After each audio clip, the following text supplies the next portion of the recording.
Hi, this is Andy. If you're currently in a management role, do you remember what it was like when you first took on that new position? Do you remember what your struggles were? For example, I went from being a software developer to a frontline manager, and one of my struggles was trying to navigate performance issues. It's a classic challenge for new managers and just one of a predictable set of challenges that we can struggle with. Paul Falcone joins us today to talk about his new book, The First Time Manager, Leading Through Crisis. Though it's a book that appears to be for new managers, I got to tell you, my take is that we could all benefit from Paul's time-tested ideas on how to navigate challenging situations as we seek to become more effective leaders. In today's discussion, Paul will share insights on challenging situations, such as having that performance conversation with your team members that I mentioned, and when you have to terminate someone's employment. We'll talk about how to deliver bad news on a project and how to deal with the challenge of reporting to a dysfunctional boss. If you've ever inherited a dysfunctional team or are faced with leading a disengaged team, Paul will have some insights for you as well. And we'll even talk about a situation like when you are younger than most of the people you're trying to lead. These are just a fraction of the type of challenges that Paul talks about in his book, and you're going to get a taste for how to deal with them today. It's a conversation I'm looking forward to sharing with you. Hey, quick note, I want to invite you to join our Lead 52 family. It's a global group of leaders who are committed to transforming our ability to lead and deliver. It's 52 weeks of leadership learning delivered right to your inbox, taking less than 5 minutes a week, and it's all for free. Learn more and sign up at getlead52.com. Thanks. Let's jump into today's discussion with Paul about his book, The First Time Manager, Leading Through Crisis. Paul, thank you for joining us on the People and Projects podcast. Oh, it's my pleasure, Andy. I'm so happy to be here. Yeah, let's go back to your early days as a leader. What's an example of a crisis situation, or at least a challenging one that you faced and you felt like, I am not prepared for this? So what was the situation and what did you do? You know what? We all have to start somewhere. And it was that person who had a lot more tenure than me who was on my team. And he or she it was that uncomfortable feeling of walking on eggshells. I would feel like I would rather sweep it under the rug, look the other way. I can't address it because I can't really put a finger on it. They're always flying a little bit below the radar screen. It's inappropriate behavior. It's disrespectful behavior. But if I bring it up, it's going to sound like I'm being too touchy and too sensitive. And all of those issues, I did HR for 30 years. I was head of HR for Nickelodeon. I was head of international HR for Paramount Pictures. I did healthcare, biotech, and financial services. And those are real. And there's a reason managers look the other way. And I get it, but you've got to give them the tools so that they can address those minor things before they become major impediments and roadblocks. Yeah, that's a good point. It's what's the Colin Powell line that bad news or difficult situation, it's not like wine. It doesn't get better over time, right? And these start to compound, right? And you've had to pick up those situations, I'm sure, for other people. But I once inherited a team member, highly seasoned, and he knew things about our systems that no one else knew, and he knew it. And he was pretty sure he'd never get fired, so he was pretty resistant to changes we were trying to make. But each previous manager did what you talked about. They kind of like swept it under the rug. They kind of just punted on having the more challenging conversation. So here's what I'd like your take on. First, what are some mistakes that people can make when they want to engage instead of ignore? So they don't want to ignore it. They want to engage. What are some mistakes we can make? And then maybe some recommendations you'd have for someone who has a team member like that. Well, typically they ignore, and then some proverbial straw is broken on the camel's back, and then they blow up. Yeah. And then relative to whatever that issue was, it may have been one of 15 things, but as far as the employee knows, it's the only problem that's come up. And why is he being so insensitive, and why did he treat me that way, right? Yeah. And that's what managers are afraid of. I don't want to come across as being too sensitive, and maybe it's just me. And you start thinking about these things, but to your point, yeah, it's the ones who think you can't touch me. Either I have all the information and I'm not sharing it with anyone, so that's my job security, or I'm the top sales producer, so I get to do whatever I want with impunity and no one can touch me. Yeah. Or I've been here for 30 years and I'm here longer than anyone else. And don't forget the old, and my uncle's the CEO. So if you have a problem with him, a problem with me, you better tell him first. All of that stuff is real. That's the stuff you have to address. You talk about in one of those chapters, I'd never seen this before, the performance conduct circle, which I thought was just kind of a clever, sometimes a little thing like that can help guide these discussions without knowing exactly the words to say, but just having a diagram like that. Would you mind describing that performance conduct circle? You have read this book, Andy. I am Absolutely. really, really impressed. This is cool. Okay, so I teach this in all the classes, like when I teach at UCLA, I teach in the Extension School of Business and Management and all my management training workshops. And it's easy because people can hold it like in their understanding. They can remember this. And I just say, draw a circle on the back of an envelope or on a napkin, split it in half, and on the top half write the word performance, and on the bottom half write the word conduct. Or if you don't like conduct, put behavior. It's fine. Yeah. Same thing. And the answer is everyone's responsible for both, right? That's the holistic approach. You have to do both. But too many times people get stuck in the top half. I'm the top sales producer. I have all the information. No one else has to no one knows how to file these reports with the government except me. And no one's going to find out because that's my job security. They're doing fine on the performance side, but their conduct becomes abrasive or even toxic.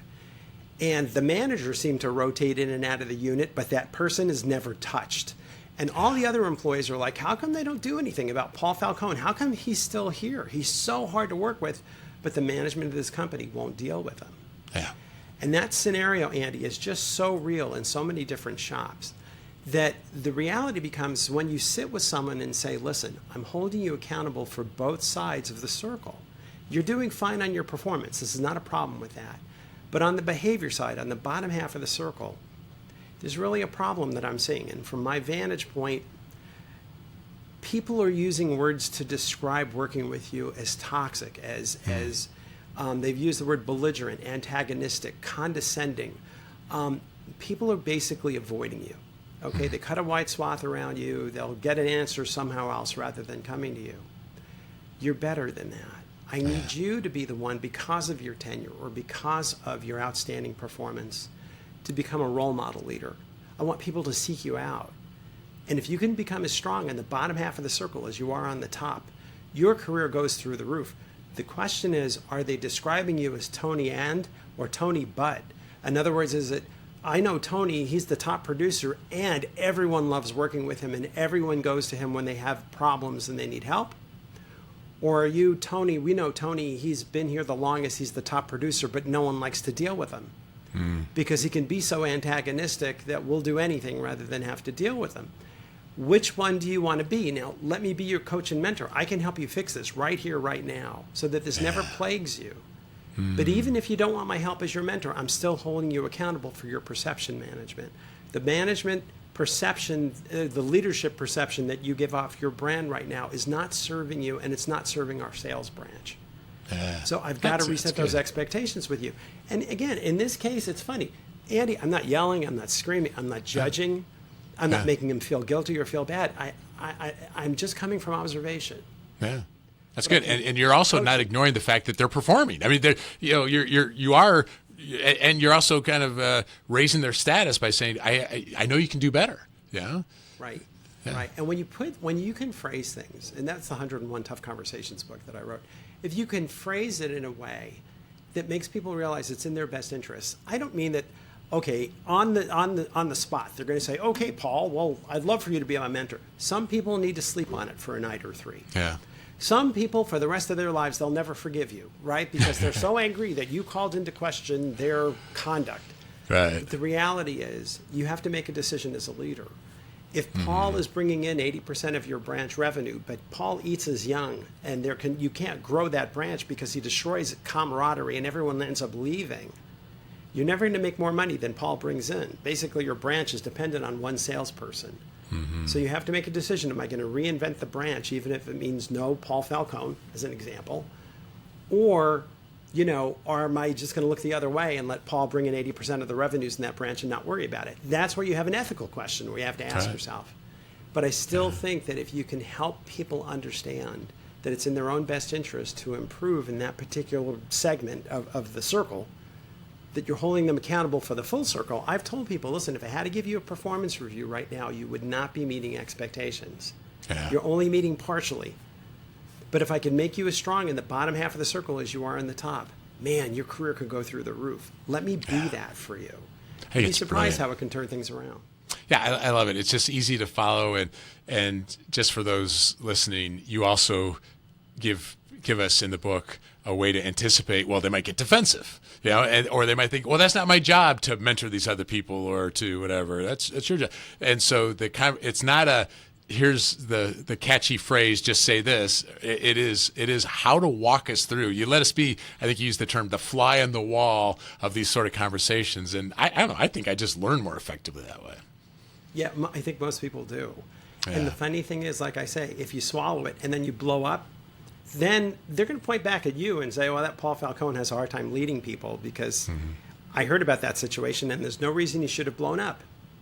Yeah. Which is true, but what the Paul Falcone isn't telling you is this was actually number 12 in a row. I looked past the other 11, and finally this one made me blow, but it's disproportionate. It's a too heavy response for probably what the circumstances were.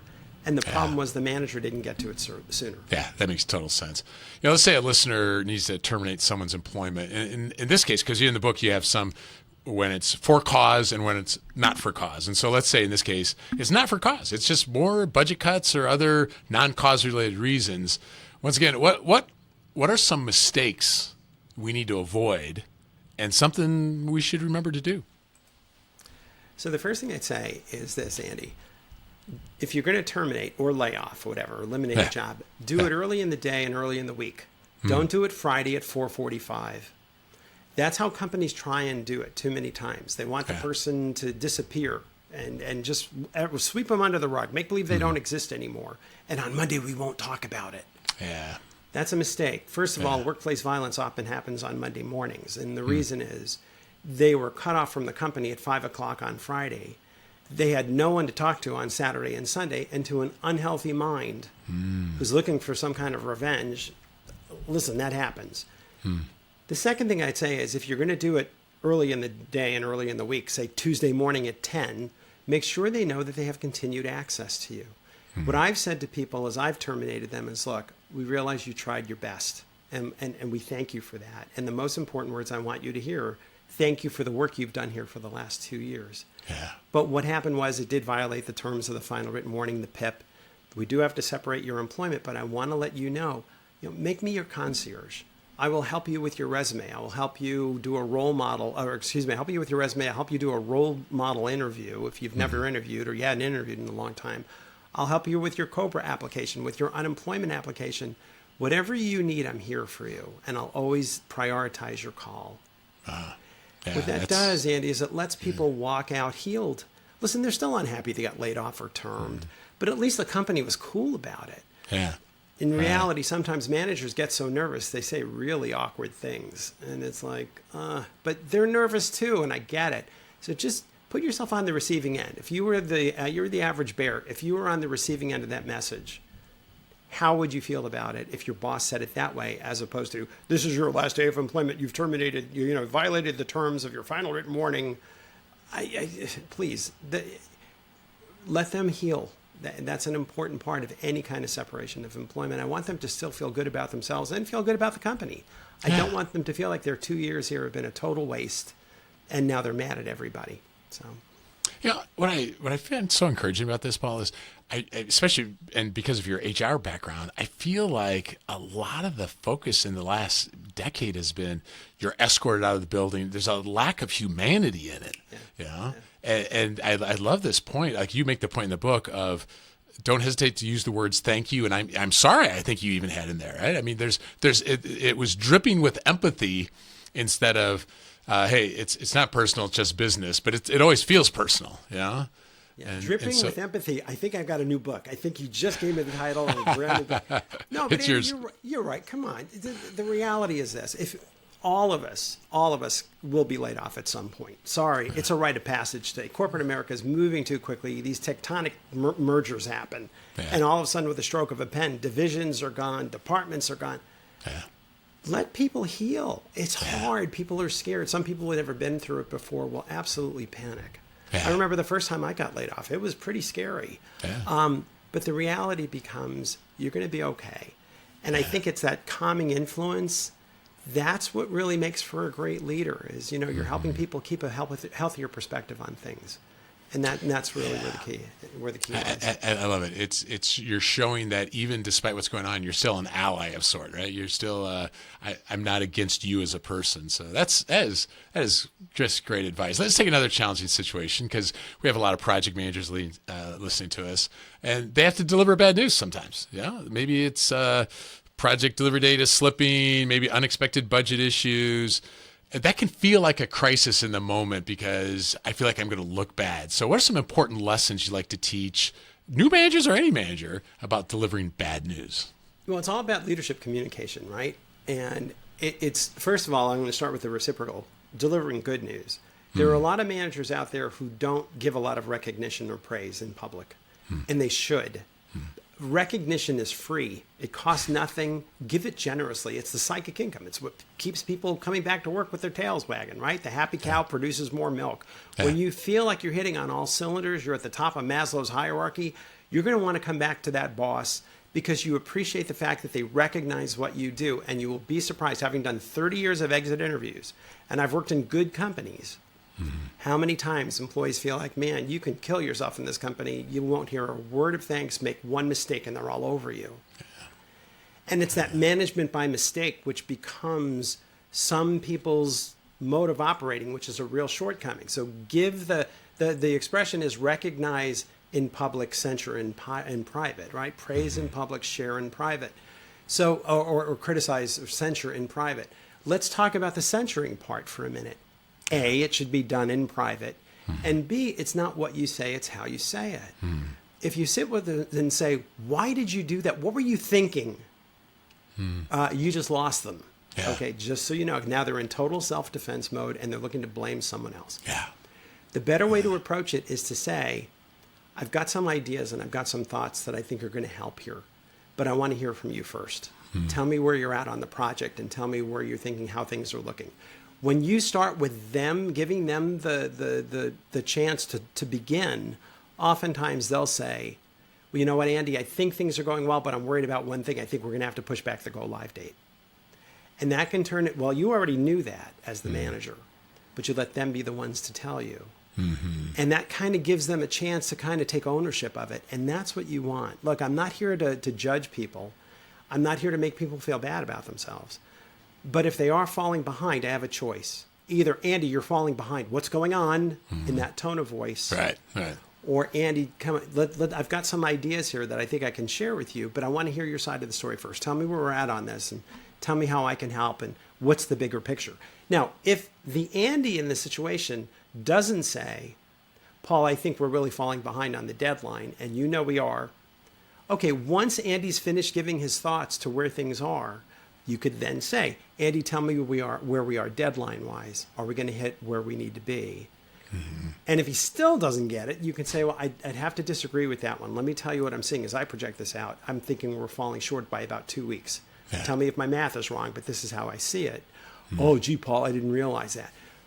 It's coaching leadership, and that's the idea of coaching leadership. It's not making people feel judged, and it's not telling them what to do, and it's not giving them the fish. It's teaching them how to fish. Yeah. And by presenting it that way, you'd be surprised. You quickly become someone's favorite boss because you didn't judge them. You didn't make them feel guilty. You respected them by setting them up to keep them in control. And then at the same time, you can gently move them through your questioning process in a little bit of a different direction so that they realize they'll get 90% of the time, Andy, they're going to get to where you were going to be anyway, which was, Paul, we're really falling behind on this thing. But maybe it takes 3 minutes rather than 1 minute. But in those 3 minutes, just by the way you're asking your questions, you're going to get them to come around to exactly what you wanted to communicate anyway. You know, there's so many things I love about that, and not the least of which, not only for that situation, but for the next situation where something goes wrong, because of how you dealt with that, they're more likely to feel safe to say, hey, you know, Paul, here's what's going on in the project. I'm concerned about it. But I think sometimes we're afraid to give bad news because we think there's out of some form of fear, right? There's some sort of punitive response, or I'm going to look like I'm bad. But I don't know. I kind of like to think of it. It's not good news or bad news. It's just news. And if we can have the relationship, let's talk about the news. Now, what do we do about it? It can make a big difference. But how we react, that's such a good point. Yeah. There's a really good TED Talk on this, on the importance of vulnerability. And it's by Brene Brown, who's a professor at University of Austin. And it's one of those things where she talks about, and in business relationships and personal relationships, when there's a healthy sense of vulnerability, when people can kind of open their arms up and put things out there that they know might be controversial, but they trust the person enough that they're willing to do it. Yeah. You'll be surprised how that changes things in terms of relationships, because now as a boss, I'm hearing about things before they hit the fan. Yeah, and that's the goal. I always tell my people, no drama, you guys. I'm here for you. I got your back. I hope that you'll have mine. But no drama, please. If there's going to be any issues, you need to get to me first before I hear it from someone from the outside. That's good. And you'll be surprised how setting those expectations, those values, so to speak, will make a difference in terms of how people respond. Yeah, I like it. You have a chapter about interviewing a new boss, which I think was interesting, but I'd like to take a variation of that. It's based on a real situation that a friend is living through actually right now. It's a new C-level executive. They're hired, and in less than a year, they're destroying the department. And I say that not just because of the opinion of the friend, but some of the best people have jumped ship, and now it's getting the attention of HR, and they've been reticent to make a change because, it's still the first year. They even did an intervention where the direct reports to the C-level executive were given anonymous feedback.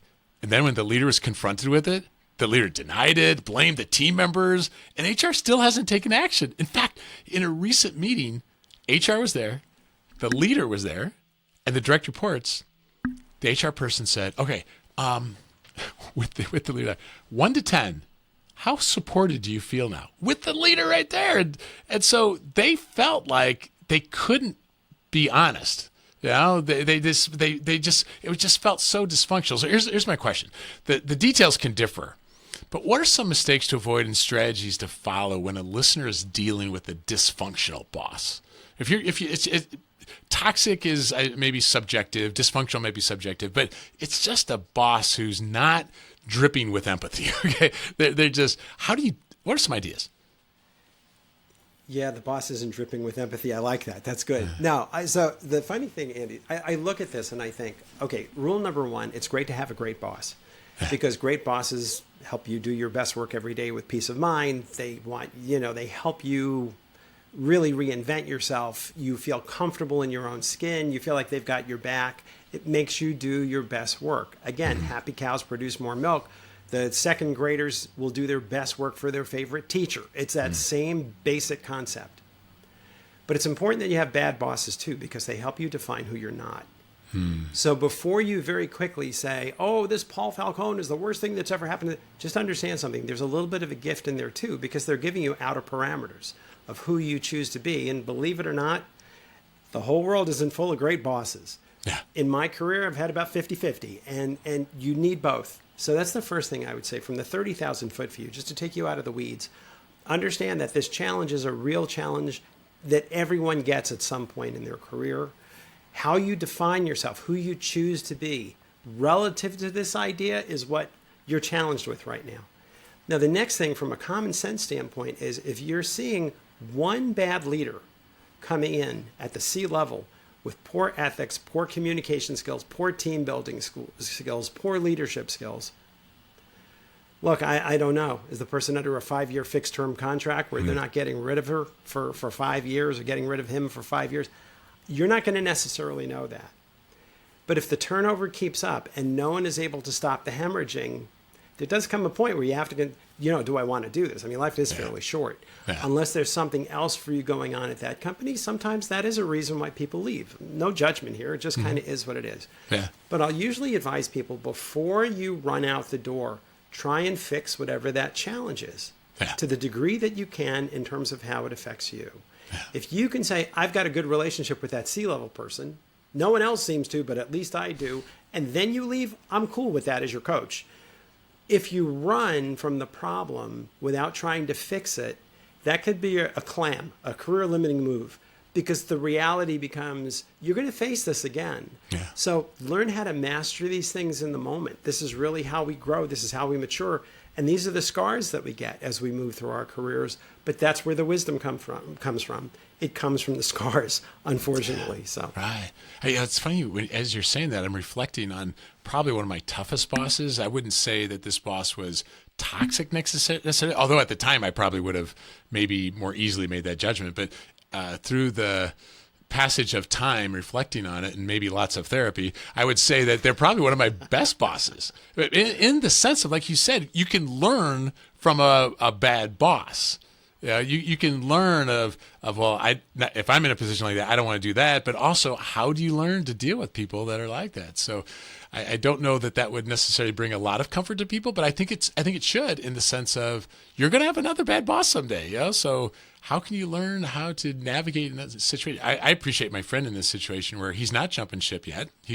I want to actually try to learn to make a difference. And, if he lives long enough there, he might actually get her position.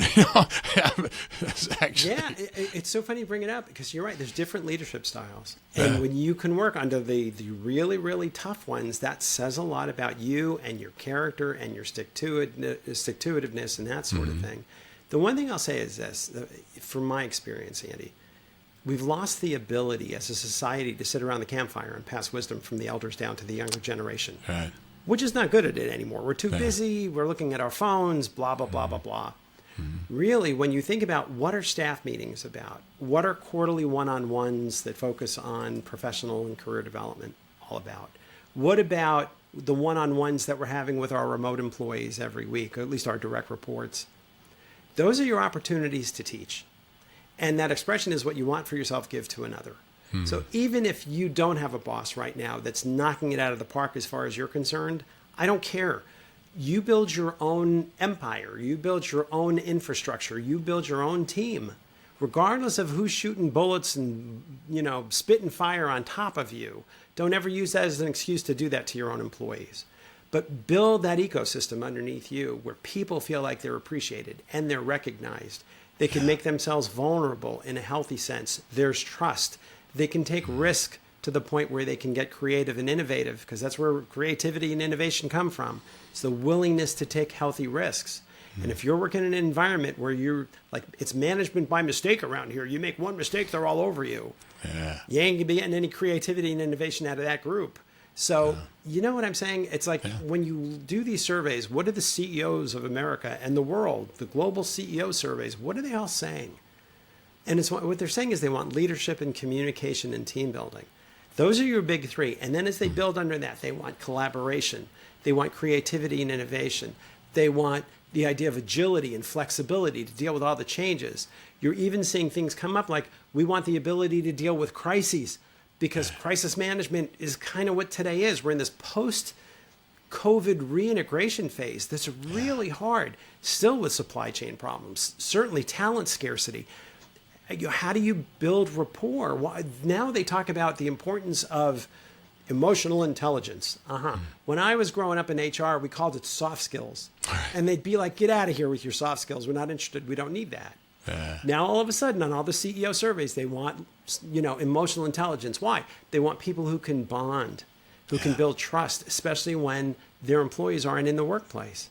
You need that. Otherwise, you get subject to the great resignation and turnover and all kinds of issues. So. Yeah, right on.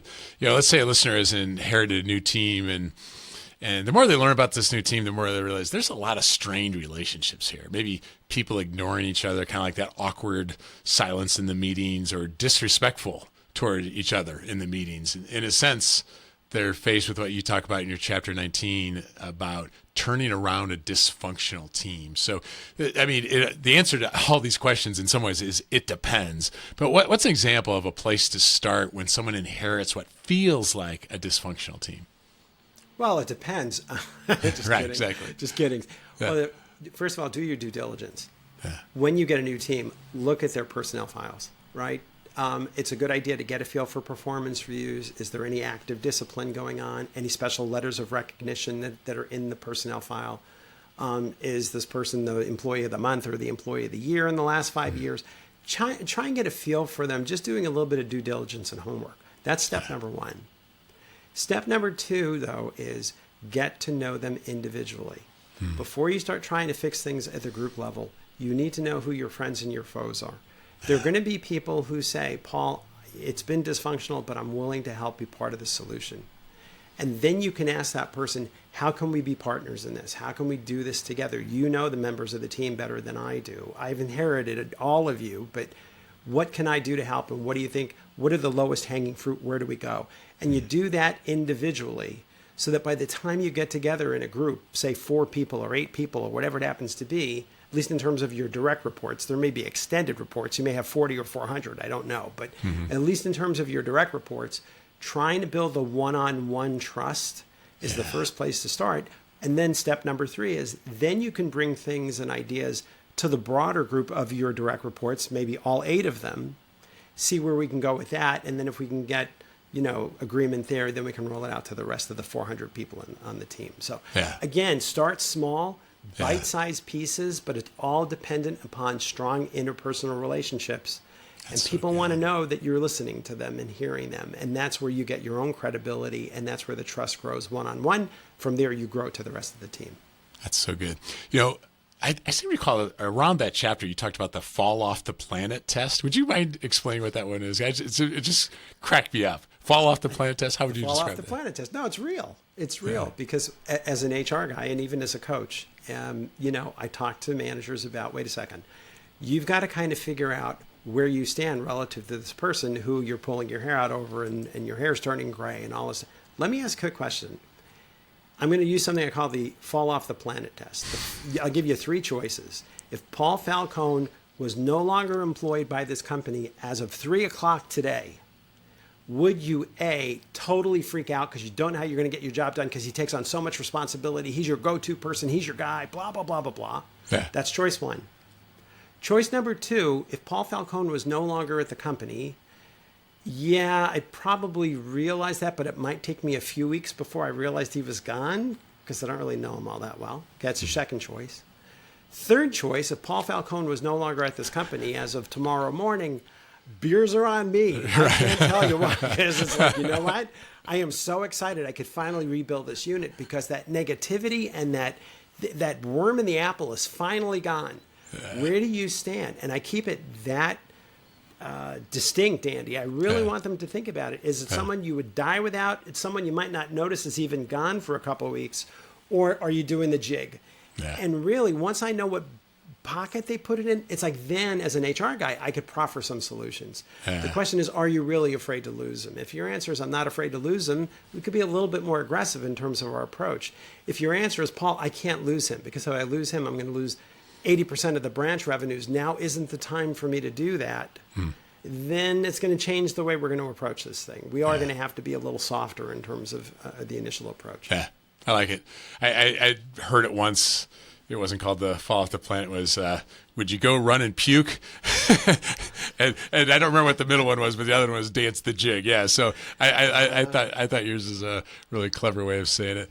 I mentioned during the intro, and I want to hit this one of, because I just hear this more about the impact of multiple generations, and you talk about it in your book as well. Let's say someone listening to us, they're younger, in fact, perhaps notably younger than many of their direct reports, and our listeners just getting the sense that they're not being respected in ways that they feel like they should. So knowing that you are drip with empathy HR guy, you're not going to be like, fire their butts, right? So what advice would you have for this person that just feels like they're just not getting the respect they deserve? Okay, there's a couple of answers. The first one is you got to watch the movie The Intern with Robert De Niro and Anne Hathaway.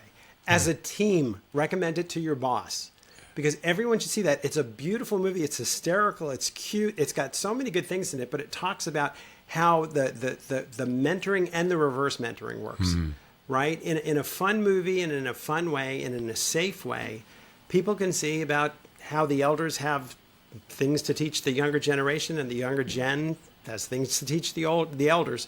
And it's a fun way of getting through this, and it sparks a lot of conversation. And from there, you can talk about, well, what could we do differently around here? So that's the one thing I'd say. The second thing is I would be careful about one thing. You have to be careful about saying, I respect everyone, but no one respects me. And they're all my parents' age around here anyway, and I know it's awkward for them too. And my answer to that is what comes from you, what emanates from you, returns to you. If you are not giving this certain level of respect, you're not going to get it back in turn. So part of this is I'm going to hold the mirror up and I'm going to say, think about how you're coming across. Look, the universe knows that you cannot give away anything that you don't already have. So if you're giving respect, it means you already have it for yourself. That alone is enough usually to turn people around because they're not going to be disrespectful to people, regardless of age, who respect them. So that's a second little thing that I touch on. The third thing that I think is important is when you have a meeting with someone, and it is a good idea to have meetings with direct reports. I say, weeklies are important, but it's also important to have quarterly meetings. I think the employee is responsible for putting the time on my calendar. They're responsible for setting the agenda. My job is there to coach and mentor, right?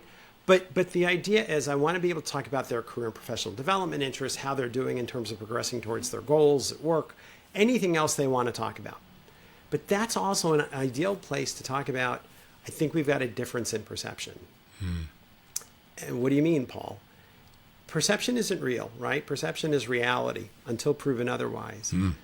And I sometimes feel like, and it may be because I'm younger, I don't know, and I don't mean any disrespect, but maybe because I'm younger, you sometimes have difficulty taking direction from me. Am I totally wrong in that impression, or is there possibly some truth in it? You're saying it in a way that I hope, Andy, is close enough that they can trust that they can now make themselves a little vulnerable and tell you something like, yeah, Paul, to tell you the truth, you're younger than my kids. And I am having a hard time with that. And I'm sorry if it's ever gone that I'm showing it. I don't mean to, but it is hard for me sometimes. You might get that. You might get that level of vulnerability, or you might get the rhinoceros that puts its horn down and comes right at your gut and says, well, yeah, you are younger and you obviously don't have a lot of experience and blah, blah, blah, blah, blah. Now, if you get that kind of thing, part of it may be to help coach and mentor, or part of it may be if you've got an HR team, you need to talk to your HR team because this may become disciplinary pretty quickly.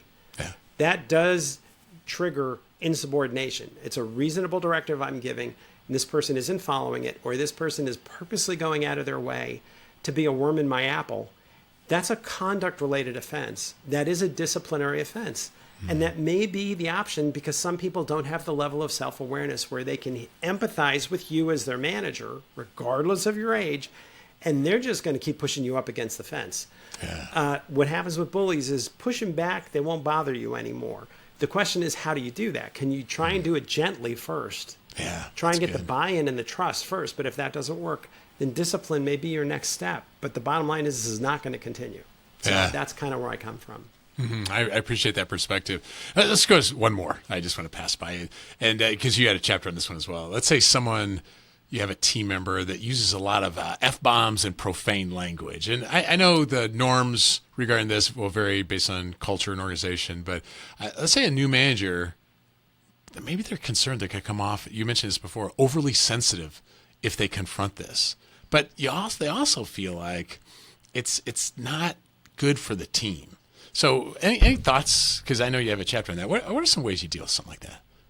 Oh, I got plenty of thoughts on that one. So here's your thought, Andy. The idea is F-bombs may be allowed, pervasive, but either you decide as the manager, look, I'm tired of it, or someone on your team comes to complain about it to you and says, this is really getting under my skin. I don't like it anymore. Once one member of management is placed on notice that there could be harassment, discrimination, or whatever you want to call it, the entire company is deemed to be placed on notice in the eyes of the law. You don't get to keep things confidential. When they tell you, they have told the corporate citizen, the corporation itself, you are the same as the CEO. There's no difference. Interesting. So don't let that hot potato sit in your lap. If someone brings that to you, go for guidance. You can go to your boss. You can go to HR if you have an HR team. But talk about them and make sure you get your people lined up. Your people would be A, your boss, B, your HR team, before you go down that path. Now, the second thing I'd say is this. You then have the right to have a quote-unquote tough conversation with a person or people. You can either do it one-on-one with someone who is dropping the F-bomb all the time, or you can have a discussion with your team and say, you guys, it's enough. We need to stop this, and I want a confirmation from all of you verbally today that this will not be something that we have to address again. I want that commitment. Or you can actually put it in writing and say, this is just a confirmation that we are all agreeing to so-and-so, such and such, and they all sign it. I'm not messing around with that stuff, especially if someone is putting me on notice that they feel like it's now bordering on harassing behavior. You can't, and you do have an obligation to step in. You can change the rules anytime. That's the thing. But you have to give people notice that you're doing it so that there are different expectations going forward in the future. So if you say today is December 31st, but effective January 1st, you guys, this is how we're going to do it. I want to make sure you're all on board. Tell me what questions you have.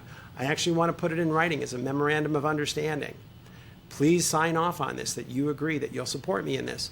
That's fine. What you can't do is change the rules and not tell anybody and then hold them accountable for the changed rules. So I just think you've got more discretion than you think as a leader, but how you do it becomes important. It's not so much the what, it's the how. And from a fairness standpoint, when you're giving people appropriate future notice, they'll be cool. They'll be fine. You know, it's when they feel like the rug's been pulled out from underneath them that they kind of get a little thorny about things. So I just think that's a good way, and it builds your brand as a leader too, because you're holding everyone accountable to higher standards. I appreciate you sharing that. And this is just a taste for those listening. This is just a taste what you can get from the book. If you're a new manager, or the truth is, regardless of where you are in your management journey, if you find yourself wrestling with issues like we talked today, check out Paul's book, The First Time Manager Leading Through Crisis. I put links to the book and Paul's website in the show notes for this cast. So, hey, Paul, thank you for joining us on the People and Projects podcast. Oh, it's my pleasure. I had a blast. Thank you, Andy.